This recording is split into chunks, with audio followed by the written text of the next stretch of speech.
Here's a look at what analysts say could be one of the world's largest ballistic missiles. North Korea unveiled it at a parade celebrating the 75th anniversary of the Workers' Party. South Korea reacted quickly, saying it's holding an emergency national security meeting. And a senior US administration official says it is disappointing that the North continues to prioritize its, quote, prohibited nuclear and ballistic missile program. Here's Will Ripley with more on all of that. Will. It was back on New Year's Day, January 1st of this year, when Kim Jong-un promised to unveil a new strategic weapon.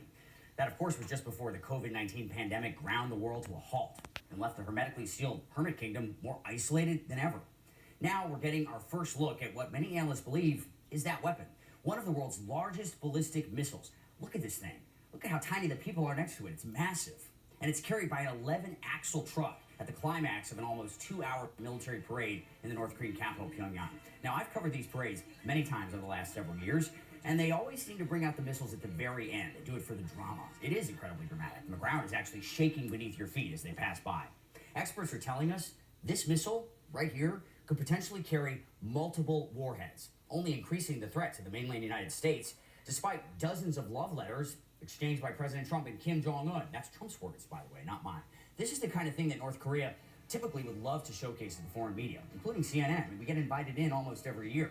But this year, things are much different. The borders are closed due to COVID-19, essentially shutting down trade in an already struggling economy, an economy battered by international sanctions over its nuclear program. A widespread COVID-19 pandemic inside North Korea. And keep in mind, they have very limited, outdated medical resources. That would be catastrophic. I mean, this year we barely saw Kim Jong-un in public when compared to previous years. He disappeared from public view for weeks on end several times, leading to widespread speculation about his health. But Kim appeared to be back in full form at this military parade, staged in the middle of the night with slick special effects, including a drone flyby. It was certainly the most dramatic North Korean military parade I've ever seen.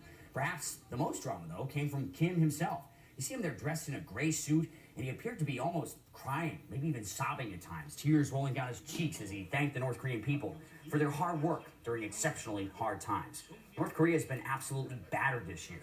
Essentially, it faced a triple threat: crippling sanctions over their nuclear and missile programs, the economic catastrophe of closing their borders for nearly all of this year because of the pandemic, and natural disasters like a massive typhoon and widespread flooding.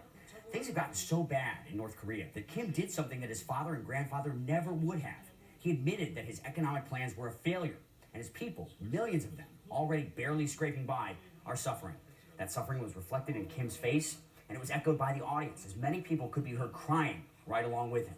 North Korea may struggle to produce food and electricity, but they did show the world that their missile program is only getting stronger. Will Ripley, CNN, Hong Kong. You're watching CNN. I'll be right back.